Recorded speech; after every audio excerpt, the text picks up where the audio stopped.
Chapter 7. On Showing the Departed Ones. Suta said, the chaste Draupadi was the common wife of all the 5 sons of Kunti, who were exceedingly beautiful and powerful. She bore 5 sons, one to each husband. Arjuna had another wife as well, Subhadra, the sister of Sri Krishna. By the order of Sri Krishna, Arjuna carried her away by force. From Subhadra, the great hero Abhimanyu was born. However, both Abhimanyu and the 5 sons of Draupadi were slain in battle. Abhimanyu's wife, Uttara, was the charming daughter of King Virata. She gave birth to a stillborn child after all the male descendants of the lineage had perished. The child died due to the arrows of Ashwatthama. But the extraordinarily powerful Sri Krishna himself revived his sister's dead grandson. As this child was born after the extinction of the lineage, he became known in the world by the name Parikshit. When all his sons were destroyed, Dhritarashtra became deeply sorrowful. Tormented by the arrow-like words of Bhima, he remained in the kingdom of the Pandavas.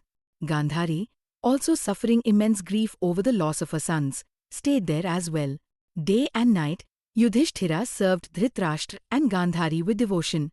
The highly righteous Vidura, under the guidance of Yudhishthira, constantly consoled his brother Dhritarashtra, who possessed the eye of wisdom and remained by his side. Dharma's son, Yudhishthira, served his uncle Dhritarashtra in such a way that he might forget the pain of his sons' deaths. However, Bhima, with harsh words like arrows, pierced the heart of the old king. His loud declarations would always reach Dhritarashtra's ears, reminding him of his loss and misdeeds. Bhima used to say, "In battle, I slew all the sons of the wicked blind king Dhritarashtra. It was I who sucked and drank the blood of Dushasana's heart, full to the brim. Now, this blind king eats shamelessly, like a crow and a dog, the pinda, funeral offering, given by me, bearing the burden of life uselessly." Daily, Bhima would speak harsh words to Dhritarashtra. Meanwhile, the righteous Yudhishthira would console him, saying, "Bhima is merely an illiterate brute." King Dhritarashtra, grieving in his heart, remained in Hastinapura for 18 years. One day, he expressed his intention to Yudhishthira about retiring to the forest, saying, "Today, I wish to perform tarpana, water oblations, for my sons." True, Bhima performed their funeral rites, yet, harboring past enmity, he did not perform any offerings for my son's spiritual benefit. "If you give me some wealth, I will complete the proper funeral obsequies for my sons, and then retire to the forest for tapasya so that I may attain heaven." Vidura, in private, also advised Yudhishthira to grant Dhritarashtra the wealth he desired. Agreeing to this, Yudhishthira called his younger brothers and addressed them. "O highly fortunate ones, our revered uncle wishes to perform the last rites of his sons. We must provide him with some wealth for this purpose." Hearing the words of his elder brother, Bhima, the mighty armed son of Pavna, Vayu, became enraged and spoke, "O fortunate one, are we truly going to provide wealth for the spiritual benefit of Duryodhan and his brothers? What greater foolishness could there be than this, that such a malevolent, blind king is receiving so much kindness from your hands? O Arya, it was due to your misguided sense of dharma that we endured endless hardships in the forest. And it was because of you that the chaste Draupadi was dragged into the Kuru assembly and humiliated by Dushasana. O one of noble woes, for your sake alone, though we were mighty warriors, we were forced to live as servants in the kingdom of Matsya Raja Virata. Had you not been our elder brother, and had you not been addicted to gambling, would it have been possible that I, who slew Jarasandha, would have been forced to serve as a cook in the palace of Virata Raja? Never would we have suffered such great hardship. Never would the mighty armed Arjuna, the son of Vasava, Indra, have been forced to act as a dancer, dressing himself in woman's attire under the name Brihanala. Alas, what could be more painful in this human life than seeing Arjuna's hands, which had always wielded the Gandiva bow, adorned with women's bracelets? Would it not have been better if I, upon seeing Arjuna's braided hair and his eyes lined with collyrium, had instead cut off Dhritarashtra's head in my rage? O Lord of the earth, without seeking your permission, I set fire to the Jatugriha, the Lac Palace, a house built by Duryodhan with the intent to burn us alive. Thus, the wicked Virochna, who sought to destroy us, was himself consumed by the very flames he intended for us. Similarly, O Lord of men, without asking you, I slew Kichka.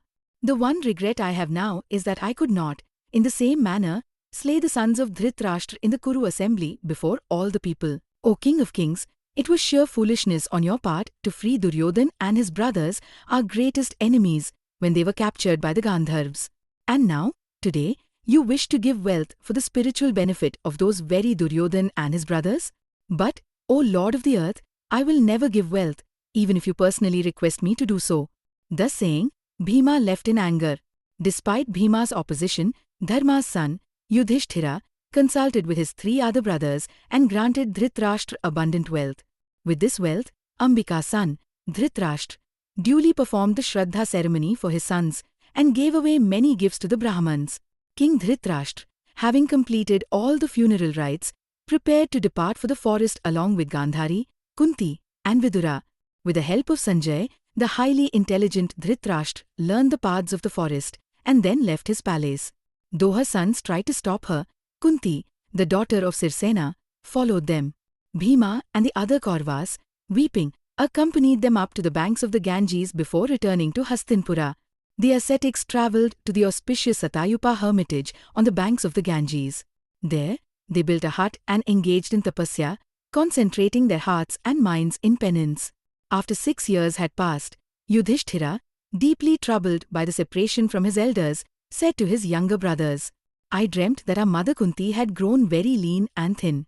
Now, my heart longs bitterly to see mother, uncle, aunt, the high-souled Vidura, and the highly intelligent Sanjay. If you approve, I wish to go there.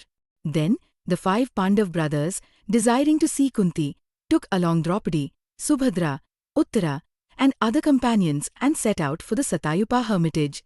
Upon arriving, they met those residing there. But when Vidura was not among them, Yudhishthira asked, Where is Vidura?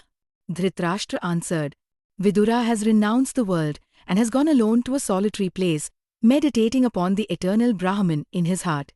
The next day, while King Yudhishthira walked along the banks of the Ganges, he saw Vidura in the forest, engaged in austerities, his body lean and thin due to severe tapasya. He exclaimed, I am King Yudhishthira. I bow down to you in respect. However, holy Vidura remained motionless, like a log of wood. Within an instant, a wonderful halo of light emerged from Vidura's face and entered Yudhishthira's mouth, for both were manifestations of Dharma. Vidura then passed away, and Yudhishthira expressed great sorrow. When Vidura's body was about to be set on fire, a celestial voice was heard. O king, he was very wise, so he ought not to be burned. You may leave as you wish. Hearing this, Yudhishthira bathed in the pure Ganges and returned to the ashrama, where he informed Dhritarashtra of everything in detail. While the Pandavas stayed in the hermitage along with the other inhabitants of the city, Vedavyasa, Narada, and other high-souled munis arrived to meet Yudhishthira. At that moment, Kunti spoke to Vyasa. O Krishna, I saw my son Karna only once, just when he was born. My heart is deeply tormented for him. O great ascetic, show him to me just once. O highly fortunate one, only you can fulfill this request. So, O Lord, please satisfy my heart's desire. Then, Gandhari said, O Muni, I did not see my son Duryodhan when he went into battle. O Muni, show me Duryodhan along with his younger brothers. Next, Subhadra spoke. O omniscient one, I long to see the great hero Abhimanyu, who was dearer to me than my own life. O great ascetic, please let me see him once. Hearing their heartfelt requests, Satyavati's son, Vyasadeva, held pranayam, deep breathing exercise, and meditated on the eternal Devi, the primordial force of Brahman. When evening arrived, the great Muni invited Yudhishthira and all others to the banks of the Ganges. There, he bathed in the holy waters and began chanting hymns in praise of Devi Brahmami Prakriti, the supreme goddess who dwells in Manidvipa, both with attributes and beyond them. O Devi, when Brahma was not, Vishnu was not, and Maheshwar, Shiva, was not, when Indra, Varuna, Kuber, Yam, and Agni did not yet exist, only thou existed then. My salutation to thee, when neither water, air, ether, earth, nor their attributes, taste, smell, and so on, existed, when there were no senses, mind, intellect, buddhi, or ego, ahankara, when there was neither sun nor moon, nor anything else, thou alone didst exist. O Devi, I bow down again and again to thee. O Mother, Thou holdest all these visible living worlds within the cosmic Hiranyagarbha, golden womb. Again, thou dissolvest Hiranyagarbha, the sum total of all subtle bodies, Linga Sharira, into a state of perfect equilibrium, Samyavastha, beyond the three gunas, Sattva, Rajas, and Tamas, and remainest independent and transcendent for a kalpa, cosmic cycle. At that time, even those possessing great wisdom and renunciation are unable to comprehend thy true nature. O Mother, these people plead with me to show them their departed ones, but I am utterly incapable of doing so. So, I humbly beseech thee, O Devi, to grant them this vision soon. As Vyasa praised the Supreme Goddess, Mahamaya, the Lady of the Universe, who is the embodiment of universal consciousness, called forth the departed souls from the heavens, and revealed them to their loved ones. Upon seeing their deceased relatives, Kunti, Gandhari, Subhadra, Uttara, and the Pandavas were filled with great joy and reverence. Then, Vyasa, of indomitable valor, once more remembered Mahamaya, and with her divine will, bade farewell to the departed ones, who vanished from sight, as if by some great mystical illusion. The Pandavas and the assembled sages, Munis, bid each other farewell and returned to their respective abodes. On their way back, King Yudhishthira reflected on the divine power of Vyasa and, discussing it with his brothers, finally arrived at Hastinapura. Thus ends the 7th chapter of the 2nd book, on revealing the departed ones, in the Mahapurana Srimad Devi Bhagavatam of 18,000 verses.